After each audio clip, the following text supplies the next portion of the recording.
Cette 9e partie du cours est consacrée à deux grandeurs cinétiques d'un solide indéformable, à savoir le moment et l'énergie cinétique. Donc, pour définir le moment cinétique d'un tel solide, il faut tout d'abord rappeler la définition du moment cinétique élémentaire en un point arbitraire grand A. Donc, le moment cinétique en un point grand A d'un point grand M appartenant à un solide indéformable est égal au moment de sa quantité de mouvement en ce point.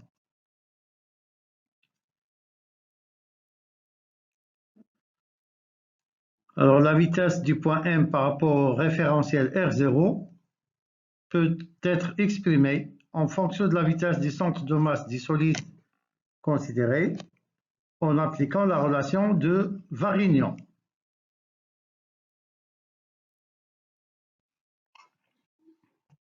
Alors, ce moment cinétique élémentaire peut s'écrire encore sous la forme détaillée suivante. Et par la suite, le moment cinétique des solides indéformables est l'intégrale de cette quantité élémentaire.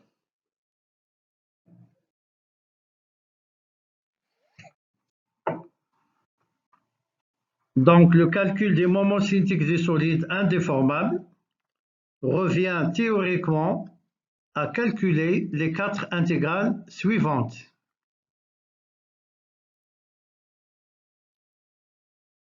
Alors, puisque ces intégrales concernent uniquement les grandeurs vectorielles qui dépendent du point grand M, alors cette égalité peut s'écrire encore sous cette forme.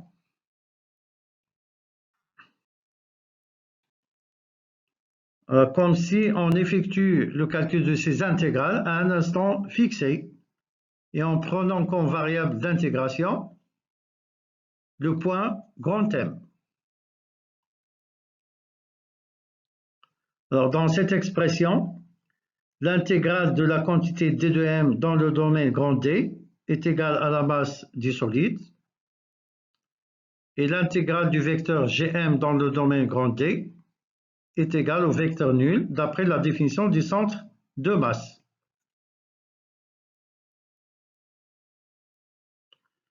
D'où l'écriture finale de ce moment cinétique.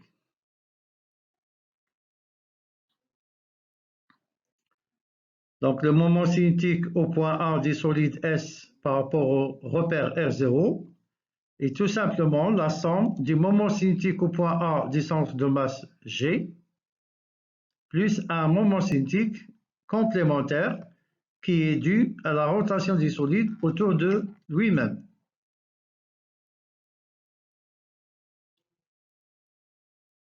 Donc, si la rotation du solide autour de lui-même n'est pas prise en considération, on retrouve la définition du moment cinétique d'un point matériel de masse petit m.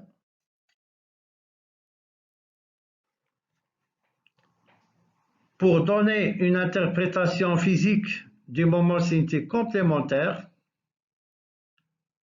on considère le repère barycentrique noté ici grand R indice B et qui est par définition un repère d'origine, le centre de masse du solide étudié, et en mouvement de translation par rapport au repère de référence R0.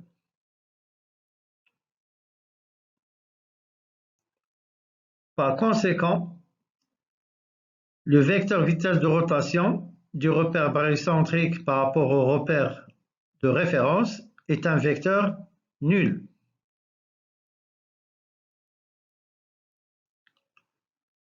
Alors, le moment cinétique des solides dans le repère barycentrique est donné par l'expression intégrale suivante.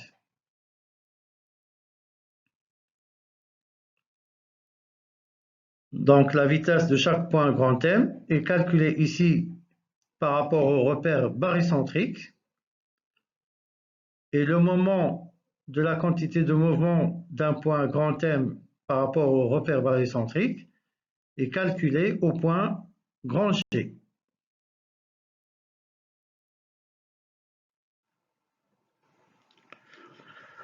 Par la suite, on exprime la vitesse du point grand M en fonction de la vitesse du centre de masse par l'application de la relation de Varignon.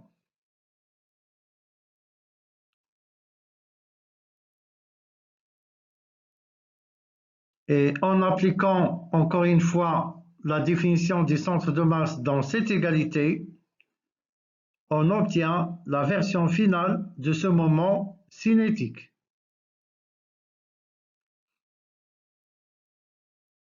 Alors, une remarque.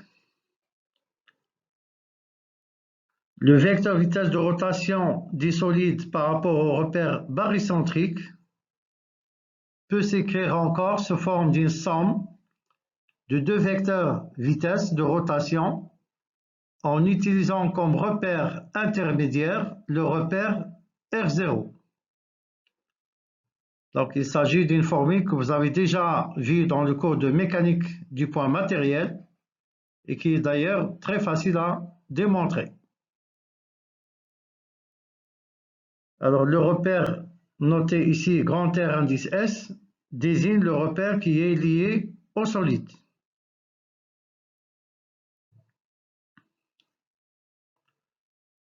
Ici, on utilise aussi la propriété d'antisymétrie du vecteur vitesse de rotation pour les repères R0 et le repère barycentrique. On obtient l'égalité suivante. Donc, le vecteur vitesse de rotation du solide considéré est le même dans les deux repères, c'est-à-dire dans le repère barycentrique et dans le repère R0. Conclusion. Le moment cinétique du solide au point G et par rapport au repère barycentrique est égal aussi au moment cinétique complémentaire.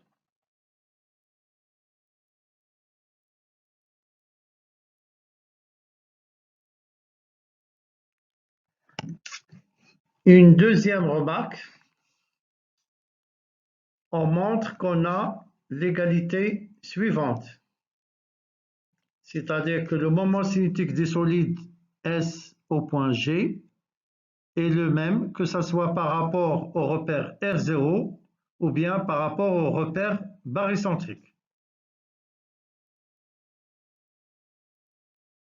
Alors, pour démontrer ce résultat, on considère la définition du moment cinétique au point G du solide S et par rapport au repère R0. Puis on utilise la relation de Varignon pour exprimer la vitesse du point M en fonction de la vitesse du centre de masse. Et en appliquant encore une fois la définition du centre de masse, on obtient l'égalité qui est proposée dans cette remarque.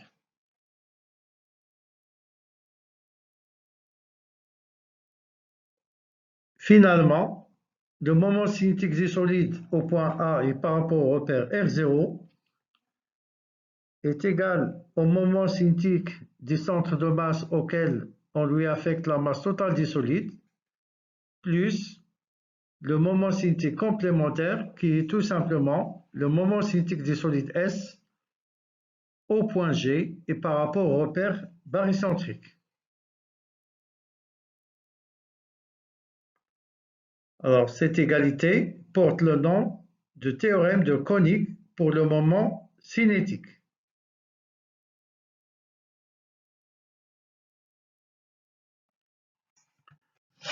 Dans la remarque suivante, le moment cinétique du solide S par rapport au repère barycentrique peut s'écrire aussi sous la forme matricielle suivante. Donc, en effet, si on représente ce moment cinétique par une matrice colonne, eh bien cette matrice colonne est égale au produit de la matrice d'inertie de ce solide par rapport à un repère d'origine G que multiplie la matrice colonne du vecteur vitesse de rotation de ce solide par rapport au repère R0 et qui est exprimé dans la même base du repère RG.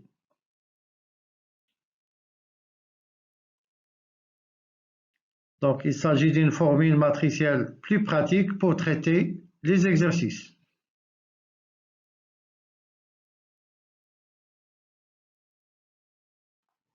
Dans la remarque numéro 4, si on applique le théorème de Koenig démontré précédemment à un autre point grand B, alors on montre l'égalité suivante. Donc il s'agit d'une égalité qui est plus générale que celle qui traduit le théorème de Koenig.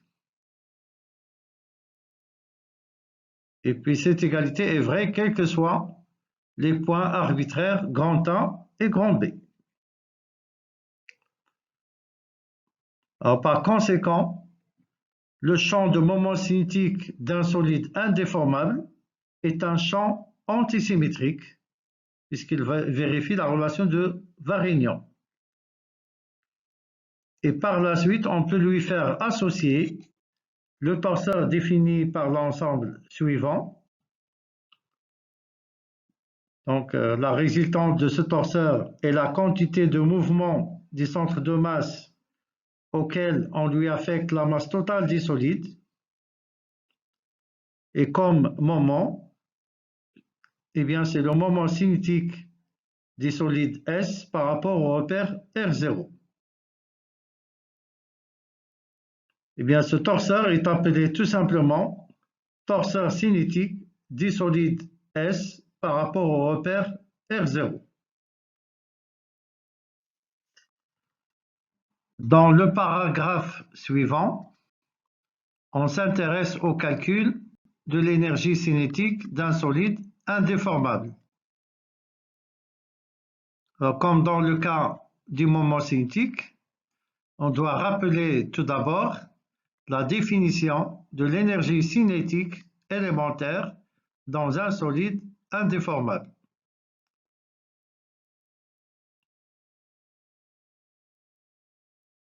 Alors, par la suite, on applique la relation de Varignon, comme dans le cas du moment cinétique élémentaire.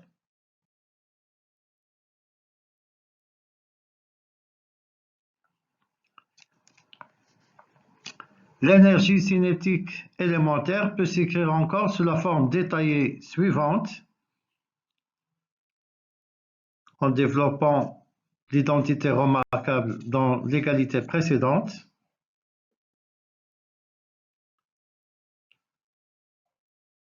Donc, si on utilise la propriété du produit mixte dans le troisième terme, on obtient l'écriture ci-dessous.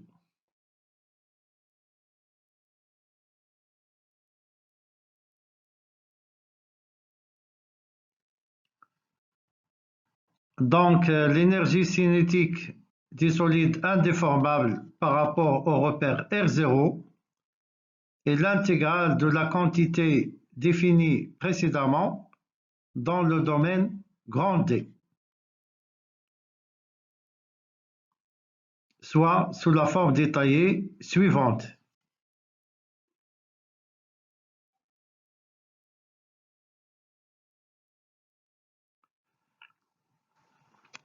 Cette énergie cinétique peut s'écrire aussi comme ceci, puisque les différentes intégrales s'appliquent directement aux expressions vectorielles qui dépendent du point grand M.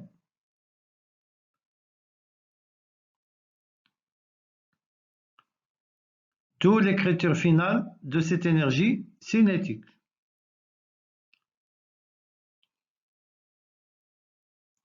Donc, cette énergie cinétique est la somme de l'énergie cinétique du centre de masse auquel on lui affecte la masse totale des solides, plus une énergie cinétique complémentaire due à la rotation du solide autour de lui-même.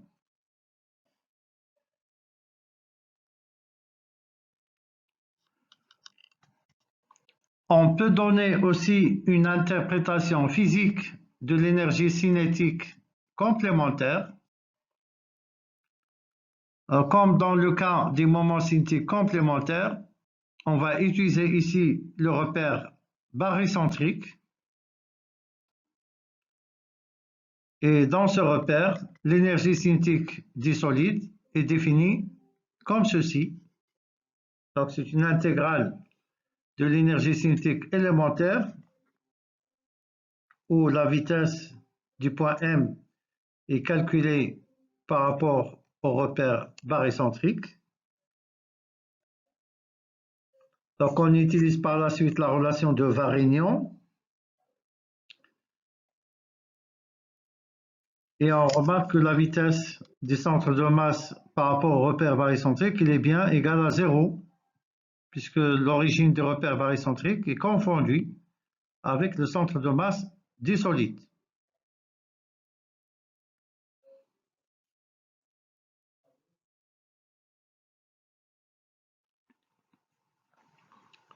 En utilisant la propriété du produit mixte dans l'expression précédente, on montre finalement que l'énergie cinétique du solide par rapport au repère barycentrique est bien égale à l'énergie cinétique complémentaire. Alors, une première remarque, cette même énergie peut s'écrire encore sous forme d'un produit scalaire. En effet, l'intégrale qui figure dans l'égalité précédente n'est que le moment cinétique du solide par rapport au repère barycentrique. Pour des raisons pratiques, cette même énergie peut s'écrire encore sous forme de produit de 3 matrices.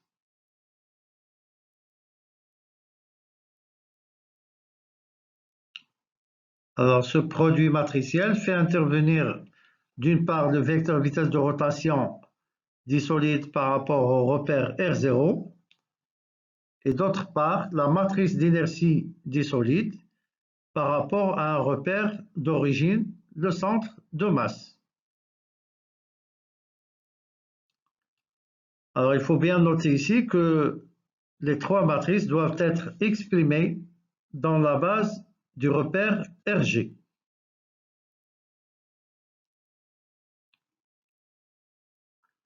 Dans la remarque numéro 2,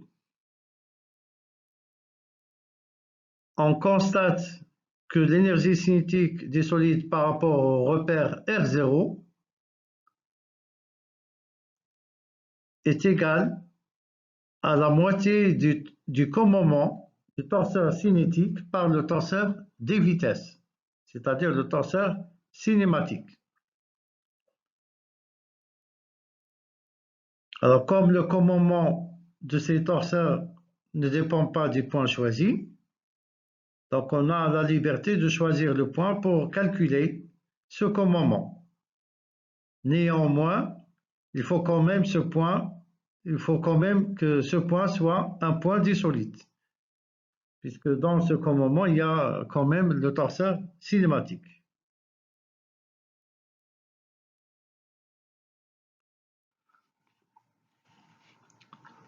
Finalement, on obtient l'égalité suivante, c'est-à-dire que l'énergie cinétique du solide par rapport au repère R0 est égale à l'énergie cinétique du centre de masse par rapport à ce même repère, plus l'énergie cinétique du solide par rapport au repère barycentrique. Alors, cette égalité porte le nom du théorème de Koenig pour l'énergie cinétique, qu'on appelle parfois le deuxième théorème de Koenig.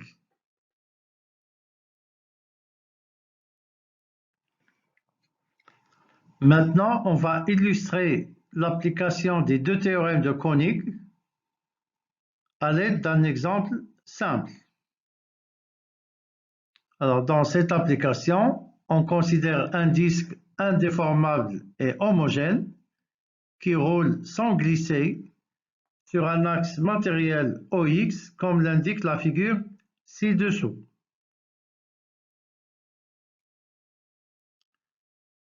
Donc, je rappelle que cet exemple a été déjà utilisé dans le cadre des mouvements qui se font avec contact ponctuel.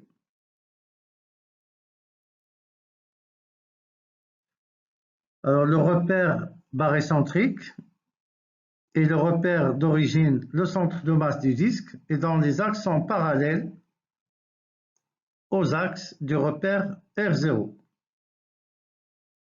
Et puis, on va choisir par la suite, comme repère d'origine G, le même repère barycentrique.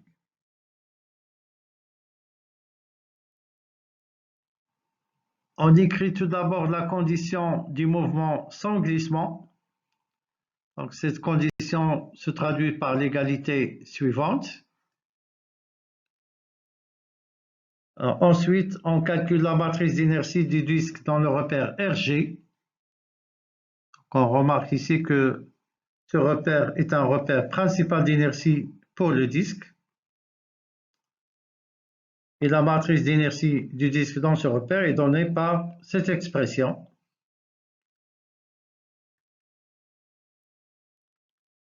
Alors, on peut calculer le moment cinétique du disque dans le repère barycentrique. Pour cela, on utilise la formule pratique qui donne ce moment cinétique. Donc, du point de vue matriciel, c'est la matrice d'inertie dans le repère RG que multiplie la matrice colonne qui représente le vecteur vitesse de rotation du disque par rapport au repère R0, mais exprimé dans la base du repère RG. Dans notre cas, le repère RG est la même base que le repère R0.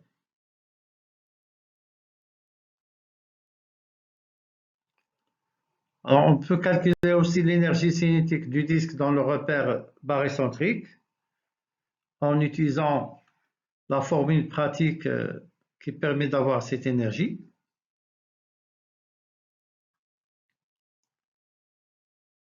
Alors, on peut calculer par la suite le moment cinétique du disque au point O. Donc, pour cela, on utilise le théorème de Koenig pour le moment cinétique.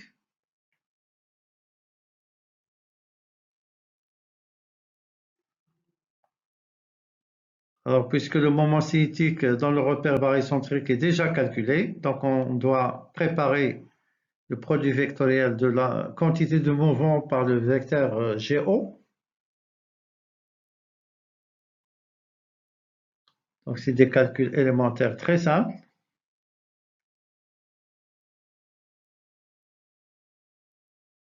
D'où l'expression du moment cinétique des solides au point O et par rapport au repère R0.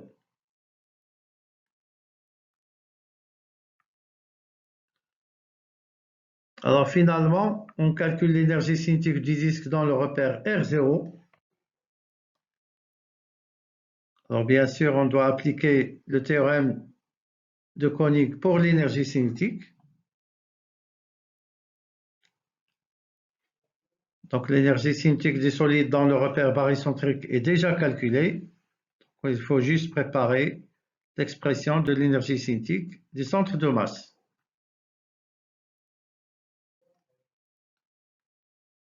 D'où l'expression de l'énergie cinétique dans le repère R0.